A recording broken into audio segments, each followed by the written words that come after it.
အကြီးဆုံးပင်လယ်အောက်တင်ချိုင်း Truck Lagoon Wat ပင်လယ်အောက်မှာရှိနေတဲ့အရာတွေထဲမှာအမှန်တကယ်နာမည်ကြီးပြီးတွေးပြက်စရာကောင်းတဲ့နေရာတစ်ခုကတော့ Truck Lagoon Wat ဖြစ်ပါတယ်ဒီနေရာကိုမူလအတိုင်းဆိုရင် Truck Lagoon လို့ခေါ်ပြီးခရိုနီးရှားနိုင်ငံအနီးပင်လယ်အောက်40မီတာလောက်နဲ့မှာတည်ရှိပါတယ်ဒါပေမဲ့ဒီနေရာဟာစိတ်လှုပ်ရှားဖွယ်ကောင်းတဲ့တင်ချိုင်းတစ်ခုပဲဘာလို့လဲဆိုတော့ဒီနေရာမှာလူအလောင်း4500လောက်ရဲ့လူဦးကောင်းခွန်တွေပြန့်ကျဲနေလို့ပါနောက်ကျောသမိုင်းကိုပြန်ကြည့်ရရင်1944နဲ့1945ခုနှစ်အကြားမှာအမေရိကန်နဲ့မိတ်ဖက်များကဂျပန်ကိုတိုက်ခိုက်ခဲ့ပြီးနောက်ဆုံးမှာတင်မော60စီးကျော်လေယာဉ်400ကျော်အပျက်စီးဖြစ်ခဲ့ရပါတယ်။အဲ့ဒီတိုက်ပွဲကြောင့်ဂျပန်စစ်သားတွေထဲကလူ4500လောက်သေဆုံးခဲ့ရပါတယ်။1969ခုနှစ်မှာပထမဆုံးသုတေသနအဖွဲ့တစ်ဖွဲ့ဒီနေရာကိုရှာဖွေတဲ့အခါသူတို့တွေတွေ့ရှိလိုက်တာကတင်မောအပျက်စီးတွေမဟုတ်ပါဘူး။အလွန်များတဲ့လူဦးကောင်းခွန်နဲ့အယိုးတွေပါဂျပန်အစိုးရကအမြန်ဆုံးရှာဖွေတဲ့ယူရေးလုပ်ငန်း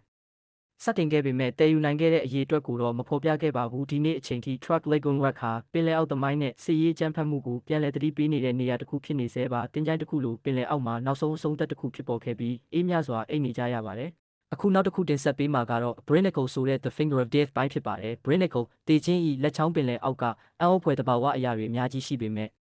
ဒီတစ်ခု Brinicle ဆိုတာကတော့တကယ်ကိုနာမည်ကြားတာနဲ့တင်တောင်ကြောက်ဖို့ကောင်းပါတယ်သူ့နာမည်ကိုတော့ The Finger of Death တေချင်းဤလက်ချောင်းလို့ပဲခေါ်ကြတာပါ Brinicle ဆိုတာဘယ်လိုဖြစ်လာတာလဲဆိုတော့အေးခဲလွန်းတဲ့နေရာတချို့မှာပင်လယ်ရဲ့မျက်နှာပြင်ပေါ်မှာအေးခဲတဲ့ရေခဲအလွှာတစ်ဖြစ်ပေါ်ပါတယ်အဲ့ဒီအခါမှာရေခဲအောက်ကအလွန်အေးပြီးအေးတက်အများကြီးပါဝင်တဲ့ရေတွေကပင်လယ်ရေထဲစီးမျောနေပါတယ်အဲ့ဒီရေခဲအေးစီးကြောင်းတွေကပင်လယ်ရေထဲကိုဆုပ်ဆွဲပြီးထိတွေ့ရတိုင်းကိုချက်ချင်းအေးခဲသွားစေပါတယ်ဒီလိုနဲ့ပင်လယ်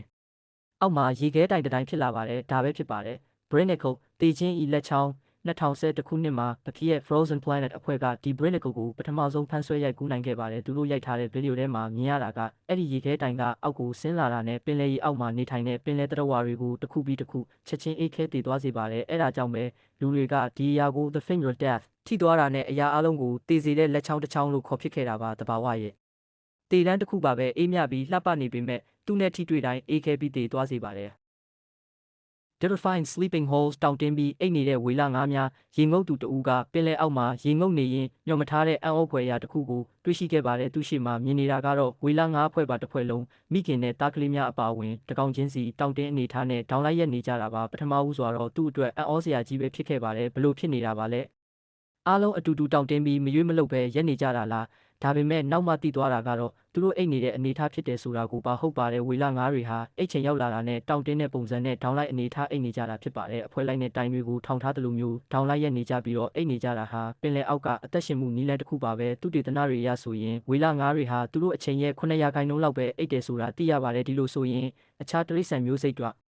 ဒီထဲမှာအ ਨੇ ဆုံးအိတ်တဲ့မျိုးစိတ်တစ်မျိုးဖြစ်နေပါတယ်ပင်လယ်အောက်မှာရေငုပ်နေရင်တန်မဏိလိုတောင်တင်းတဲ့ငါးကြီးတွေကိုမြင်ရတဲ့အခါတိတ်ဆိတ်တဲ့ပင်လယ်အောက်မှာငြိမ်သက်ပြီးအေးမြတဲ့အိယာတစ်ခုလိုဖြစ်နေခဲ့တာကိုမြင်တွေ့ခဲ့ရတာပဲဖြစ်ပါတယ်